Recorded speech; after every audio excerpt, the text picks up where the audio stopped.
Saudações concurseiras, pessoal, bem-vindos a mais um evento aqui no Qualis Concursos, comigo, professor Gustavo Musi. E essa semana é especial, nós estamos falando sobre o nosso novo módulo pelo Zoom, que vai começar aí em janeiro. Para você que já conhece, é a mesma qualidade, o mesmo esquema, a mesma sistemática que você tem gostado tanto aí. Para você que não conhece ainda, o nosso curso pelo Zoom é a oportunidade de você ter um curso presencial à distância. Como assim, professor? A ideia é, você vai ter uma aula ao vivo em determinado horário, como se fosse um curso presencial, com a possibilidade de você participar a qualquer momento, tirar suas dúvidas, perguntar, colocar ali o que você quiser colocar, como se fosse uma aula presencial, e ainda melhor, porque você não vai ter que se deslocar, não vai até o local, não vai ter que gastar com isso, e a aula ainda vai ficar disponível para você assistir depois. Então, é uma aula que você pode participar como uma aula presencial normal, e ainda tem a vantagem depois a aula ficar disponível para você poder reassistir, ou se não conseguiu assistir no dia, assistir depois. Aqui, o nosso propósito nesse nosso evento de hoje é fazermos uma simulação, como é a nossa aula, para você entender como é o ambiente, como que é a possibilidade de participação. As nossas aulas mesmo, elas têm 3 horas de duração, mas essa nossa simulação ela terá em torno de 30 minutos em que eu vou falar sobre um assunto específico, vou falar sobre administração pública. Para quem não me conhece, meu nome é Gustavo Musi, eu sou auditor fiscal da Receita Federal, ex-analista de finanças e controle também da Controladoria Geral da União e professor no Qualis Concursos, certo? Vamos lá, então. O tema que eu escolhi para nós falarmos aí é sobre a administração pública. Eu serei o professor de administração pública no próximo módulo. E um tema importantíssimo dentro de administração pública, que é a evolução da administração pública no Brasil. Nós vamos ter aqui uma visão geral. Na nossa aula, claro, nós vamos ver isso com mais profundidade, tá certo? Então, vamos comigo, vou compartilhar aqui minha tela com vocês, para nós acompanharmos. Está todo mundo vendo aí, né? Sim. A tela? Ok? Sim. Para vocês poderem acompanhar aí comigo. Vamos lá. Vamos falar um pouquinho, então, sobre a evolução da administração pública no Brasil. O pessoal que está assistindo aí o evento, nós temos algumas pessoas que estão assistindo aqui como teste, né? Os nossos alunos, a nossa classe é um pouco mais numerosa, mas o nosso número de vagas é limitado, justamente para não deixar muita gente e para não dificultar a possibilidade de participação. Quem está assistindo aí conosco, fique à vontade para interagir. Vamos lá. Vamos falar um pouquinho, então, sobre a evolução da administração pública no Brasil. Um tema obrigatório quando se fala em administração pública, aliás. É a administração pública que o nosso tem. Quando se fala de administração pública. Então, vamos lá. Evolução da administração pública no Brasil. Normalmente, se identificam 3 fases pelas quais a administração pública passou no Brasil, associando cada uma delas a um modelo. Modelo patrimonialista, modelo burocrático, modelo gerencial. Essa divisão, ela foi feita por Bresser Pereira, aquele mesmo, que foi ministro da Economia, né, muito tempo atrás, do Plano Bresser. Como economista, ali na frente do governo, parece que não deu muito bem. Mas ele é um dos grandes estudiosos da administração pública no Brasil e ele que colocou essa divisão em 3 grandes modelos para explicar um pouquinho a evolução da administração pública no Brasil, desde os momentos lá pré-independência, época do Brasil colônia, quando o Brasil ainda estava ligado a Portugal, até a nossa fase atual.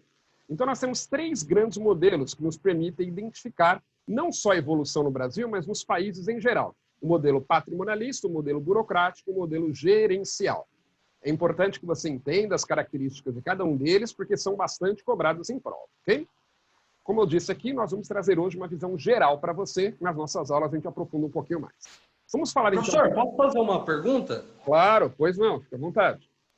Esses modelos aí, eles foram se construindo com o passar do tempo ou existem datas específicas que foram... É muito interessante a sua pergunta, Evandro, porque justamente é isso que eu ia colocar aqui agora. Ó. Interessantíssima a sua pergunta. Na verdade, quando a gente fala desses 3 modelos aí, nós temos uma evolução histórica, havendo convivência de características desses modelos de forma concomitante ao longo do tempo. Então, como acontece, né, por exemplo, em história, a gente estuda diversos períodos lá, idade antiga, idade média, idade moderna, idade contemporânea. Cada uma delas ali tem as suas características, mas não é algo que aconteceu de uma hora para o outro, né? As pessoas não foram dormir na Europa, na Antiguidade, quando acordaram, tinha lá os castelos do nada, da Idade Média. Não. Esse foi um processo longo, que durou aí muitas vezes séculos. No caso desses modelos, também, nós temos uma evolução contínua em que você vai, inclusive, coexistir durante determinado momento várias características deles. Até hoje, nós temos algumas características, por exemplo, nós vamos comentar sobre isso, do primeiro modelo, que é o modelo patrimonialista. Então, respondendo a sua pergunta, é uma evolução histórica, só que, no entanto, nós vamos aqui identificar alguns marcos históricos que costumam ser cobrados em prova. Assim como, né, nas aulas de história, a gente aprende, por exemplo, que a Idade Antiga ela termina e começa a Idade Média com a queda de Roma, lá em 476. Foi só uma data, um evento que eles colocaram como marco daquele novo tempo. Então, a mesma coisa em relação a isso. Respondida a dúvida?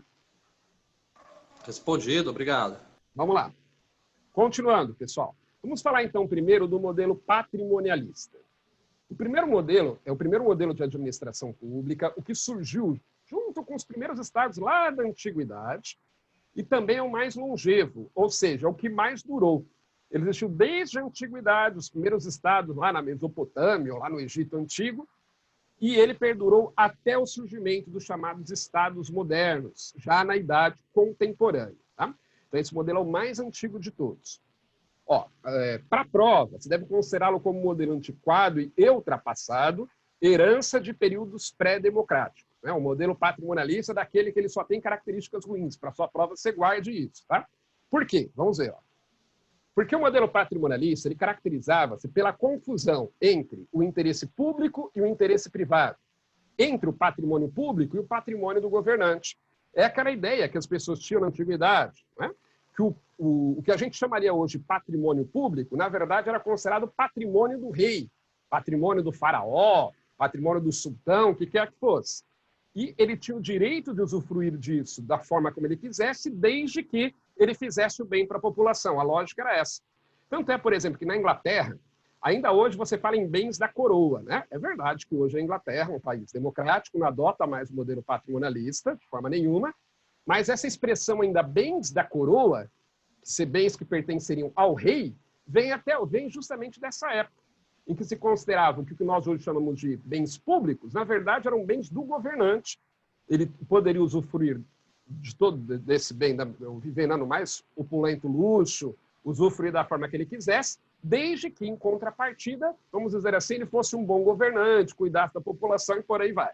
Mas veja, não havia distinção clara entre o que era patrimônio público e o que era patrimônio privado do governante. As duas coisas se confundiam, certo? O que mais? Continuando, o governante ele podia se utilizar do patrimônio público para proveito pessoal. E não se via nada de errado nisso no modelo patrimonialista.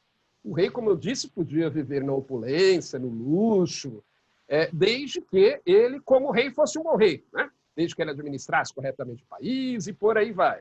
Só que isso, é claro, acabava causando aí distorções. Né? Enquanto o rei vivia no luxo, a maior parte da população vivia ainda mais na absoluta miséria. Mas o modelo patrimonialista ele não vê isso como um problema. Aliás, tem esse nome modelo patrimonialista porque o Estado ele é visto como parte do patrimônio do governante. Por isso que tem esse nome. Continuando. O modelo patrimonialista ele favorece a prática da corrupção, do nepotismo e do clientelismo. Né? Sim, porque você tem uma centralização de poder muito grande na mão de uma pessoa só, que é o monarca e o governante, e ele distribui esses favores do Estado a quem lhe aprouver. Né? Por exemplo, a gente estuda, lembra quando a família real veio para o Brasil, né? Lá em 1808, quando, como diversas pessoas tentaram se aproximar da família real para receber títulos e para receber favores e por aí vai, justamente por conta disso, porque o modelo facilitava, permitia isso. Nepotismo, o que é o nepotismo? De uma forma simples, o nepotismo é quando você coloca parentes próximos ou amigos, pessoas que não têm a necessária qualificação, mas sim possuem uma relação de proximidade com você, para ocupar determinados cargos públicos. E o clientelismo, que é característico dos regimes democráticos, em que você troca, uma espécie de troca de favores por votos. Então, o cara promete se eleger, promete, se ele for eleito, conceder determinados favores, conceder determinadas benesses a quem o eleger. Até hoje, às vezes, a gente tem resquícios dessa prática, né? O vereador diz, olha, vote em mim porque eu vou te dar um cargo, por exemplo, lá na prefeitura ou na Câmara. Vote em mim porque eu vou dar um jeito de construir uma creche perto da sua casa e por aí vai, né? Sem levar em conta o interesse público, que é o mais importante. Isso é o clientelismo, a troca de votos por favores. O modelo patrimonialista, ele favorece isso. No Brasil... Professor, pois não? Pode... Só um minuto. Pode O perguntar. Nagata, ele está sem áudio, mas ele colocou no bate-papo uma dúvida. Tá. Pegando a mesma linha daquela pergunta anterior, a gente pode considerar que o decreto 200 de 67, ele é um marco de início para essa fase gerencial? Podemos sim, Essa Nagata. pergunta do Muito boa a sua pergunta. Obrigado, Sonara. Muito boa a pergunta do Nagata, porque nós vamos falar de marco histórico, nós vamos dizer que o marco histórico do modelo gerencial é justamente o Decreto-Lei 200. Vocês estão afiados, hein? Muito bem, mas está certo. Mais à frente nós vamos falar sobre isso. Ó, no Brasil, o modelo patrimonialista ele vigorou até a década de 30, quando começou a ser combatido pela legislação. Vejam, né? O Brasil hoje não adota o modelo patrimonialista, no sentido de que hoje não é mais tolerado que alguém se utilize do bem público para proveito próprio. Ah, professor, quer dizer que isso não acontece mais? Acontece. Mas é aquilo que eu falei para vocês, às vezes nós temos práticas patrimonialistas que ainda prevalecem. Isso é algo que vai sendo, aos poucos, isso tem que ser extinguido, isso tem que ser combatido, até porque no Brasil é bastante recente. Né? Até a década de 30, nós podemos dizer que vigorou no Brasil esse modelo patrimonialista. Por exemplo, nós tínhamos na época da monarquia, tínhamos lá o rei, né, o imperador aqui no Brasil, antes disso até no Brasil colônia, o rei de Portugal, que detinha ali todo o poder e distribuía os favores, as benesses, conforme lhe aprovesse. Nós tivemos a proclamação da República, é verdade, em 1889. Só que isso não mudou muita coisa na estrutura política brasileira. Nós ainda continuamos tendo uma oligarquia que se apossou do poder e que também se utilizava de acordo com seus próprios interesses. A partir da década de 30, já vamos falar do marco sobre isso, é que começa a haver o combate expresso a essas práticas pela legislação. Mas ainda é algo que ainda hoje nós temos resquícios dessa prática patrimonialista na política brasileira. Então, aí, professora... Pois não, Rosana. Então, professora, a gente pode entender assim, a primeira pergunta foi, a gente tem um marco para alteração de modelos? Sim, a gente tem um marco, mas a cultura ela é alterada aos poucos, porque, como o senhor colocou, a gente ainda tem os resquícios. Por quê? Porque, de repente, isso vem sendo herdado, né? De um governante ao outro, então esses resquícios, essa cultura ainda permanece. Perfeito. Então, para que a gente para que essa cultura acabe, se leva um tempo maior, né? Exatamente. A gente, por exemplo, o governante utiliza do patrimônio público, isso ainda acaba sendo até normal a gente encontrar determinadas notícias em jornais, esse tipo de coisa. Favorece a prática de corrupção. Está tudo aqui, né? Exatamente. Aqui tá entre a gente, a cultura ainda é forte, né? Exatamente, Rosana. Mas aí é que eu quero que vocês vejam a diferença, porque isso cai na sua prova. No Brasil, ainda persiste o modelo patrimonialista de administração? Você tem que responder que não, né? Porque isso formalmente hoje não é mais tolerado. Tanto é que nós temos leis, por exemplo, além da própria Constituição falada em pessoalidade, outras características que não são condizentes com o modelo patrimonialista, você tem, por exemplo, a lei de improbidade administrativa que combate essas práticas. Mas, realmente, como você colocou, isso é uma questão de mudança de cultura e é algo que leva muito tempo. É algo que leva tempo até que as pessoas, gerações, para que, de fato, isso possa estar devidamente internalizado. Mas o que eu quero que deixe claro para vocês é isso. O modelo patrimonialista não é mais adotado no Brasil, embora ainda possamos ter, por conta ainda, né, de ser algo, como eu disse, relativamente recente, menos de 100 anos. Veja, esse modelo ele vigorou no Brasil desde 1500, praticamente, quando Portugal aqui chegou, né? Pedro Álvares Cabral aqui chegou. E nós temos menos de 100 anos que esse modelo foi extinto. Então, é algo que realmente demora um tempo. Então, o modelo patrimonialista não é mais adotado no Brasil, mas práticas patrimonialistas ainda podem ser encontradas, ok? Então, o que eu quero que vocês guardem sobre o modelo patrimonialista? É um modelo, então, em que se confunde o patrimônio público com o patrimônio privado do governante, que vai poder se utilizar dos bens que nós chamamos de bens públicos atualmente, né? Da forma como melhor lhe aprouver, desde que ele traga algum benefício, desde que ele consiga, de alguma forma, administrar bem o país em prol da população. Aí nós temos o segundo modelo, que é o modelo burocrático. Além do modelo patrimonialista, nós temos o modelo burocrático. Ele é baseado nas ideias de Max Weber, por isso que, às vezes, ele é chamado também de modelo weberiano. O modelo weberiano burocrático é a mesma coisa. E ele foi idealizado justamente para combater as práticas patrimonialistas, né? Então, você tem especialmente ali, pessoal, segunda metade do século XVIII, início do século XIX, começa-se a ver essa discussão a respeito do poder exacerbado que os governantes possuíam, chamado absolutismo. E aí começa a se questionar essa ideia de que o rei poderia ser utilizado patrimônio público da forma como lhe aprouver. Não. O rei deve, na verdade, agir com impessoalidade, o rei deve agir baseado em normas pré-estabelecidas. Olha só, é justamente nessa época que você tem o surgimento do constitucionalismo, que é um movimento político, cultural, jurídico, que começa a defender que o próprio rei ele deve submeter a regras pré-estabelecidas. Então, começa a se discutir essas ideias patrimonialistas. E, claro, nós tivemos vários teóricos, mas Max Weber, né, foi aquele que melhor idealizou, que melhor construiu essa teoria. Ó, e aí ele possui como pilares, olha as características do modelo burocrático, as mais importantes. Normatização dos procedimentos. Qual que é a ideia? É que os procedimentos eles sejam previamente normatizados. Como o agente público vai agir? Isso é importante tanto para que você dê previsibilidade à ação do agente público, como também para diminuir espaço para a corrupção, espaço para favorecimentos indevidos e por aí vai. Então, através da normatização do procedimento, você sabe exatamente como o agente público vai agir, porque a norma assim o determina. Centralização das decisões. O modelo burocrático ele acaba sendo centralizado para permitir um maior controle. Por quê? Quanto mais centralizado for o processo decisório, maior controle você tem, né? Se uma pessoa só decidir, por exemplo, o controle é maior do que se 10 pessoas decidirem.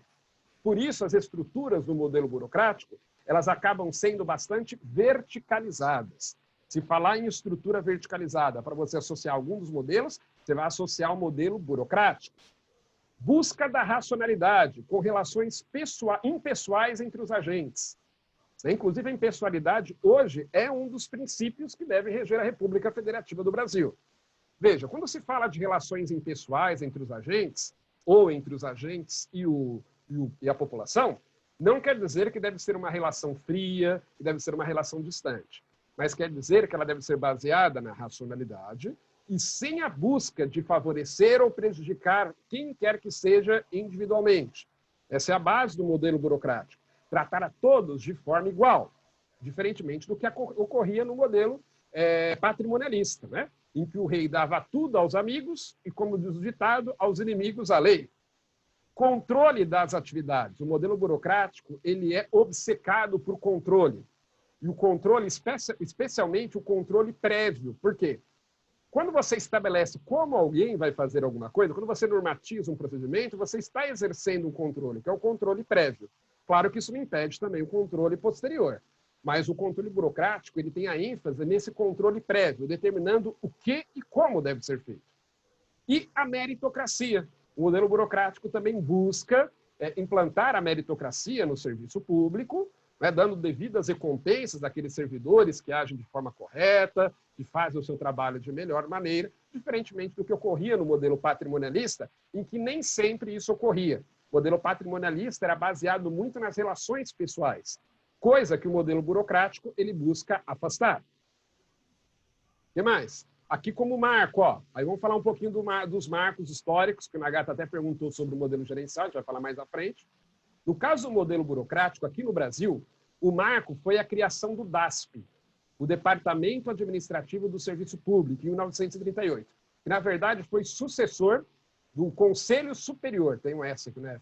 O Conselho Superior, ou Conselho Federal, o Conselho Federal do Serviço Público foi criado em 1936. Então, vamos lá. O que nós tivemos ali em 1930? Nós tivemos o golpe militar o golpe de Getúlio Vargas, que assume o poder, né, em 1930 e busca aí, dar uma cara nova ao Estado brasileiro. A gente aprende na escola sobre o chamado Estado Novo. E uma das características aí desse Estado Novo era justamente a busca da implantação do modelo burocrático no Brasil para combater as práticas patrimonialistas que haviam antes. Então, Getúlio Vargas, por exemplo, ele cria o Conselho Federal do Serviço Público em 1936, que depois é transformado em Departamento Administrativo do Serviço Público, em que ele busca centralizar o processo de treinamento e de organização do serviço público federal. Ó, característica do modelo burocrático, centralização aí das decisões, controle das atividades. Nós vamos ver, mais para frente, eu vou mostrar para vocês uma linha do tempo, que o modelo burocrático ele acaba retornando também ao país com a Constituição de 1988. Porque entre 67, depois nós vamos ver no próximo tópico, e a Constituição de 88, nós tivemos um modelo gerencial. Mas nós tivemos duas fases, então, em que o modelo burocrático predominou no Brasil. Veja a expressão que eu estou usando, predominou. Porque, como eu disse a vocês no início, esses modelos eles coexistem muitas vezes, né? Mas nós podemos sempre identificar um momento de predominância de um deles. O modelo burocrático ele predomina, então, após ali a década de 30, a partir da década de 30, nós vamos ver até 1967, e depois ele retorna com a Constituição de 1988. Continuando. Devido à segurança e possibilidade de controle proporcionada pelo modelo burocrático, o mesmo é utilizado até hoje em algumas atividades estatais, especialmente naquelas relacionadas às atividades essenciais do Estado. Então, o modelo burocrático é um modelo que, em algumas áreas de atuação do Estado, ele ainda hoje é utilizado, diferente do modelo patrimonialista, como eu disse, que ele, pelo menos pela legislação, ele foi arraigado aqui no Brasil, né? Mas o modelo burocrático, em algumas áreas, ele ainda é usado. Por exemplo, na área de cobrança de tributos. É importante que a cobrança de tributos ela seja feita exatamente da forma como a lei estabelece. Então, uma atividade, vamos dizer assim, bastante burocrática, né? No sentido de que há regras que devem ser obedecidas. A própria atividade de segurança pública também, né? A polícia, por exemplo, quando vai praticar um determinado ato, tem que fazer exatamente de acordo com a lei, as investigações devem ser feitas respeitando essa lei. Então, especialmente nessas atividades essenciais do Estado, você ainda tem e muita utilização do chamado modelo burocrático, um modelo que não é mais predominante, é importante ter isso em mente, ele não é mais predominante no Brasil, mas ainda ele é utilizado em algumas áreas específicas. E para terminar sobre o modelo burocrático, ele possui vantagens e desvantagens, né? Vantagens qual que é? O modelo burocrático, então, ele afasta a pessoalidade, ele permite uma maior impessoalidade, ele traz uma maior previsibilidade dos atos dos agentes públicos através da normatização dos atos, ele dá menos margem a favorecimentos pessoais, menos margem à corrupção, nepotismo e clientelismo. Agora, ele também possui algumas desvantagens. Essas desvantagens estão ligadas especialmente ao excesso de burocracia. Aliás, a palavra burocracia a gente costuma usar no dia a dia com um sentido meio pejorativo, né? Falar, tal atividade é muito burocrática, tem muita burocracia. A burocracia em si, quando o termo surgiu, ele não tinha necessariamente esse significado pejorativo que nós temos hoje. O problema é o excesso de burocracia. Algum controle, alguma burocracia sempre tem que ter, né? Quando você vai numa repartição pública, por exemplo, vai lá prestar um serviço, vai lá solicitar um serviço, é importante que você anote quem foi lá, a hora que foi, o serviço que foi solicitar. Isso nós podemos dizer que é uma espécie de burocracia. E não há nenhum problema. O problema é o excesso de burocracia. Porque o excesso de burocracia ele pode trazer um engessamento da atividade estatal, ele pode tolher a criatividade e, de repente, algumas iniciativas individuais que poderiam ser benéficas. O excesso de burocracia ele dificulta a renovação, ele dificulta aí a evolução das regras, porque ele é muito apegado às regras existentes. Então, ele possui vantagens e desvantagens. Diferente do modelo patrimonialista, né, que para a prova você tem que considerar que ele só tem desvantagens. O modelo burocrático tem vantagens e desvantagens. Aí nós vamos falar da última fase, que é o modelo gerencial. Antes, gostaria de saber se vocês estão acompanhando aí. Tem alguma dúvida? Professor, pois tem não, uma dúvida. Na verdade, não é bem uma dúvida, mas é um comentário do Nagata. Eu gostaria que o senhor comentasse um pouco sobre. Ele colocou assim no chat: a Constituição de 88 foi chamado retrocesso burocrático, não é? Houve quem dissesse que o país se tornaria ingovernável. Esse é um comentário do Nagata aqui no nosso chat. Exatamente, Nagata. Muito bem colocado aí, tá? Nós vamos falar daqui a pouco da linha do tempo. Ó. Cadê? Tá lá na frente. Coloquei? Coloquei. Dessa linha do tempo aqui, ó. Nós vamos dizer que, de fato, a Constituição de 88, muitos colocaram dessa forma. Houve um retrocesso burocrático, eu vou explicar por quê, né? Justamente como uma forma de combate a alguns excessos que estavam ocorrendo ali, especialmente no final do período ditatorial. Mas realmente houve esse chamado retrocesso, por isso que eu coloquei aqui para vocês, ó, que o modelo burocrático ele retornou, né, com a Constituição de 1988. Muito bem. Continuando, modelo gerencial. O modelo gerencial, ele se caracteriza por ser um rompimento com o modelo burocrático. Começou-se a perceber que o modelo burocrático foi importante, especialmente para combater aquelas práticas patrimonialistas, né? Então, aquela história, quando alguém está muito doente, está muito mal, você dá uma dose forte de remédio. Aí a pessoa começa a melhorar, você pode diminuir a medicação. Mesma coisa nós podemos entender a utilização do modelo burocrático. O modelo patrimonialista, para ser combatido, precisava de um choque. E foi o que o modelo burocrático buscou trazer. Já o modelo gerencial, ele começa a observar que o modelo burocrático, ele traz alguns problemas, algumas desvantagens associadas. Né? Como eu disse para vocês, excesso de normas, dificuldade de inovação no serviço público. Você tem ali também, às vezes, os servidores muito apegados às normas, uma menor flexibilidade, uma pequena flexibilidade. Então, para combater esses problemas do modelo burocrático, surgiu o chamado modelo gerencial. Então, ele representa um rompimento com o modelo burocrático e caracteriza-se pela busca da máxima eficiência e efetividade, cobrando resultados. Sabe aquele estigma que o pessoal ainda tem, às vezes, do serviço público, que é muito burocrático, com poucos resultados?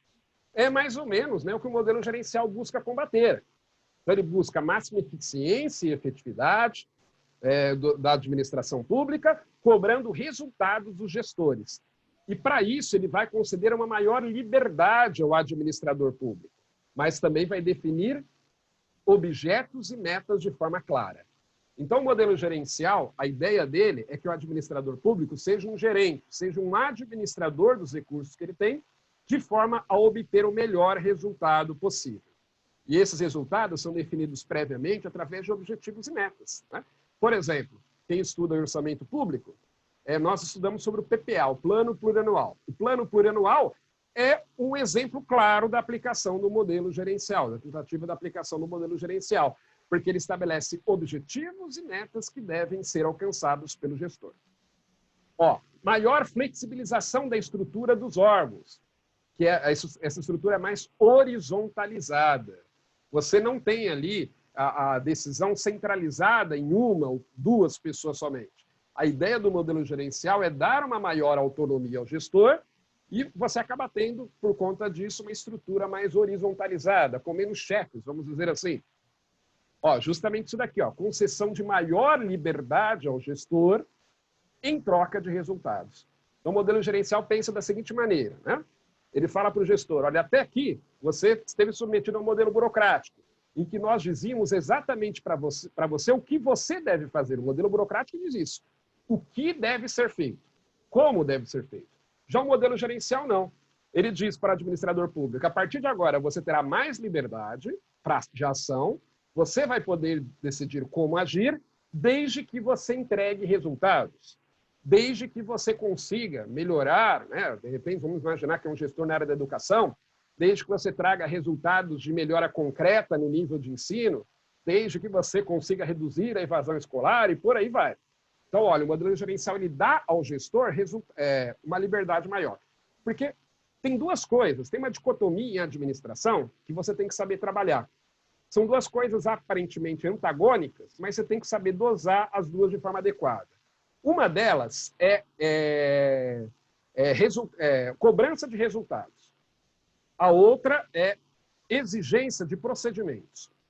Ao mesmo tempo que você deve exigir determinados procedimentos, você não deve dar liberdade absoluta ao gestor para ele fazer o que ele quiser, deve haver alguns freios, isso aqui eu estou definindo procedimentos, eu também devo exigir que ele apresente resultados. E uma coisa é meio que antagônica da outra. Por quê?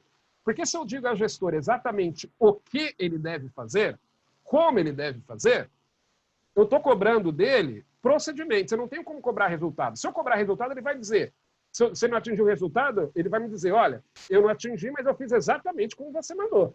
Então, eu estou exigindo procedimentos, via de regra, eu não posso exigir resultados. Se eu quiser exigir resultados de fato, eu tenho que dar uma certa liberdade para ele. Olha, ok, eu vou te dar uma liberdade de você decidir como vai agir, desde que você me entregue isso, isso e isso. O modelo gerencial ele opta por essa maior liberdade em troca de resultados. Há uma maior descentralização de atribuições no serviço público, E uma característica importante, uma maior colaboração com particulares. O modelo gerencial ele busca muito a participação de particulares na gestão pública. Por exemplo, através de contratos de gestão e de outras formas, contratos de parceria, né, que são termos de parceria, que são muito usados na administração pública atual, por exemplo. Ó, o modelo gerencial ele tem a ênfase no controle a posteriori, diferente do modelo burocrático, faltou a palavra burocrático aqui, diferentemente do modelo burocrático, em que a ênfase é no controle prévio, lembra? No modelo burocrático, a lei dizia, a norma dizia como o gestor deveria agir. Era um controle prévio, a posteriori. Aliás, é prévio, a priori. Já no modelo gerencial, o controle é a posteriori. Por quê? Concede-se uma liberdade maior ao gestor, mas depois chama ele e diz, ó, vem cá, o que você conseguiu realizar? Você conseguiu cumprir aquelas metas, aqueles objetivos que você havia se comprometido? Ó, o modelo gerencial ele aproxima a gestão pública da gestão das empresas privadas.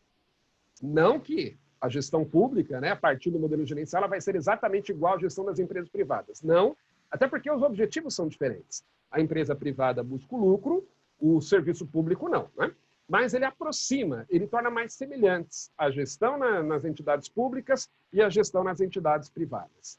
E no Brasil, nós temos dois marcos aí do modelo gerencial. O primeiro, como a Nagata comentou, foi o Decreto-Lei 200, de 1967.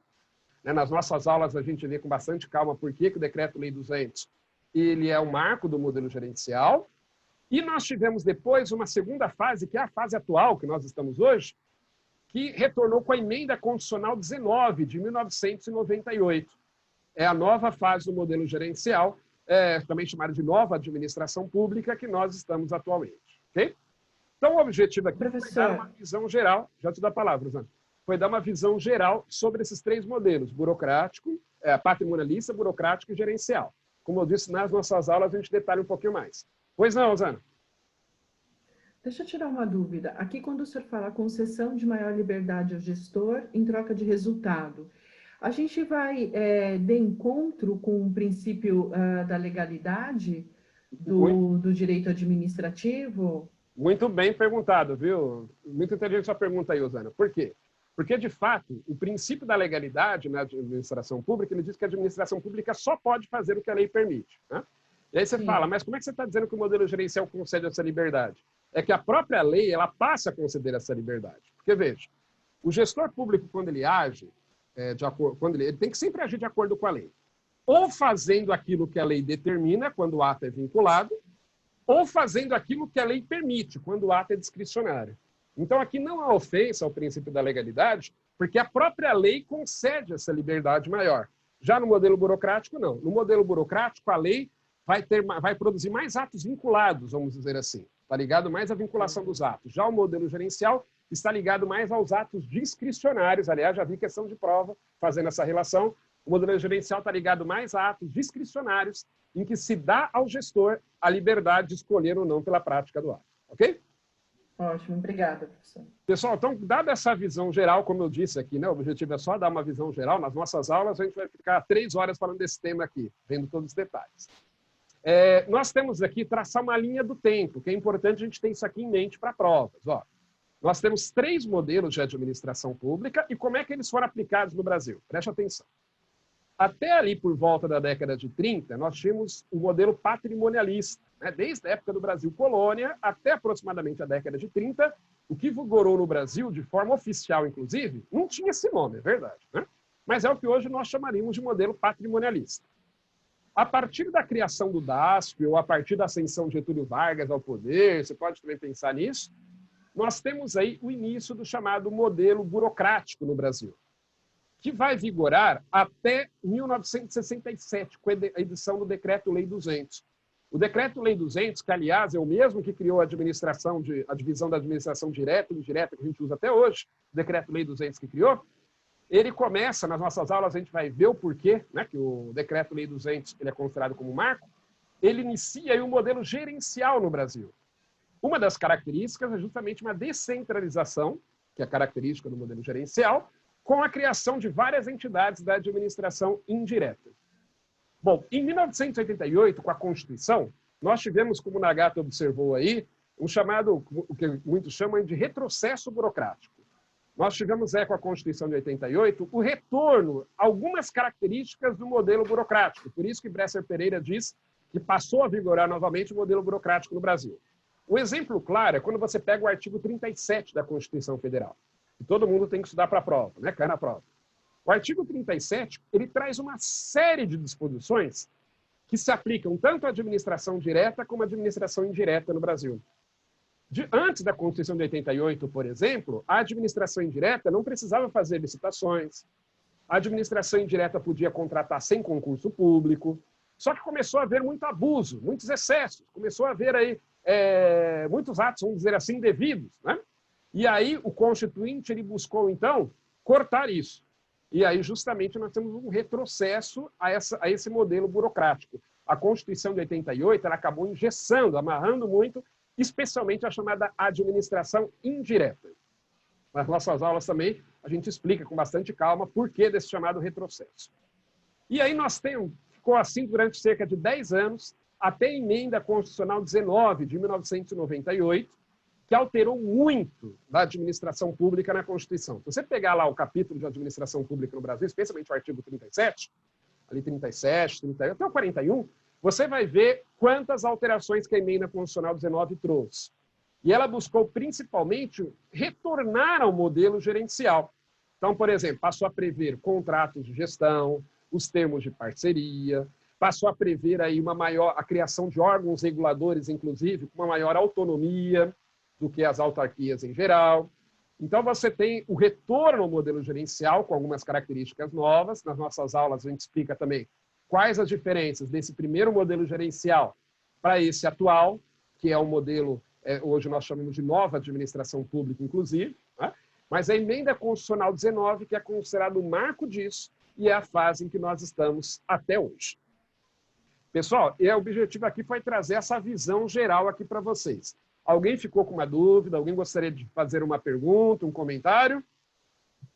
Professor, pois não, Sanara. Eu só queria confirmar, eu fiquei com um pensamento, eu quero saber se eu estou pensando certo. Tá. No caso, esses modelos, eu posso entender todos eles como se fosse assim, o resultado de uma evolução histórico-social, onde, na verdade, um não anula diretamente o outro, mas é como se eles coexistissem de certa forma? Posso entender dessa maneira? Perfeito, Sanara, perfeito, tá? Você tem, como eu disse, fases aqui em que predomina algum desses modelos.